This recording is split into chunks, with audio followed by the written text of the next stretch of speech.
কি নিয়ে আসছো? এই যে দেখো কি নিয়ে এসেছি। বিরিয়ানি তো বানিয়েছি, বন্ধুরা বুঝেই গেছেন। আজকে ফয়েল পেপার দিয়ে সাইডগুলো মুড়ে দিয়েছিলাম যাতে ভাবটা না বেরোতে পারে। কাজ হয়েছে? দেখা যাক। হ্যাঁ, বাষ্প বেরোয়নি। হ্যাঁ, ঠান্ডাটা তুলে নিয়ে আগে দাঁড়াও, একদম গরম তো। আহ, ঢাকনা তুলি তো গন্ধটা বেরিয়ে গেল। গন্ধ পেলে হুম। এই তোমার একতলায় রান্না হলে দুতলায় গন্ধটা বেশি যায়, দুতলায় রান্না হলে একতলায় গন্ধটা বেশি আসে। এখানে উপরে গেছিলাম, উপরে গন্ধ চলে গেছে। গন্ধ তো দারুণ আসছে। উপরেই ভালো আসছে গন্ধটা। গন্ধরাজ লেবু দিয়েছো? পাচ্ছ? হুম। গন্ধরাজ লেবু দিয়েছি নিজেদের। আজকে আলু বিরিয়ানিটা অন্যদিন যেভাবে বানিয়ে আজকে একটু অন্যভাবে বানিয়েছি। এভাবে আগে বানাতাম প্রথম দিকে। এই যে এতে দারুণ হয়, দেখে মনে হচ্ছে চিকেন বিরিয়ানি।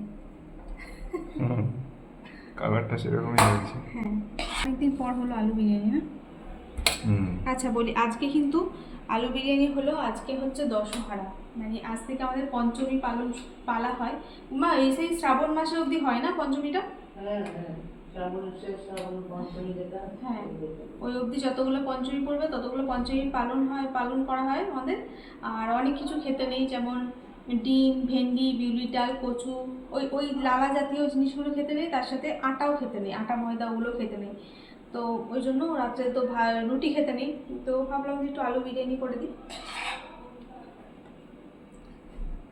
আর এক একজনে এক এক রকম নিয়ম। আমাদের এখানে আটা খায় না, কিন্তু অনেক দিকে আটা খায়, যেমন আমার বাবার বাড়ির ওদিকে আটা খায়, মাংস খায়। আমাদের এখানে মাংসও খাই না আমরা।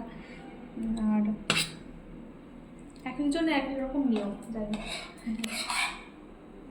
দেখতে কিন্তু বেশ ভালো হয়েছে বলো বিরিয়ানিটা? দারুণ হয়েছে দেখতে। এখন এই গন্ধটা খুব সুন্দর আসছে। আচ্ছা, ওই দিয়েছি না, তারপর গন্ধরাজ লেবুটাও দিয়েছি। মিঠিয়ে রাখো, তোর খিদে পেয়েছে, সন্ধ্যাবেলা এসে কিছু খাইনি, আমি মানে বিরিয়ানি হবে তো আজ এখন আর কিছু খাস না। যদিও এই আলু বিরিয়ানি অত ভালোবাসে না। দেখতে তো বেশ ভালো হয়েছে। কটা আলু দিলাম তোমাকে? দুটো দিয়েছি।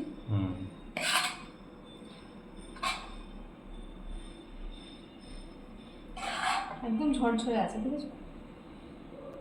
একদম ঝরঝরে। আমাকে আর দিও না। দেবো না, মাকে অনেকটা হয়ে গেছে। মশলা দিকে দিতে হবে।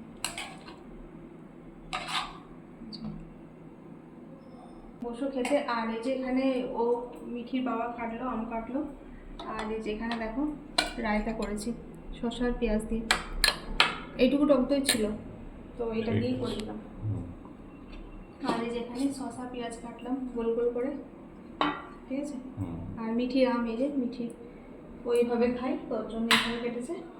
চলো একটু রান্নাঘরে রেখে দিয়েছি, তোমরা বসে পড়ো। বিরিয়ানি রেখে আর বেশিক্ষণ অপেক্ষা করা যায় না, ঠান্ডা হয়ে যাবে।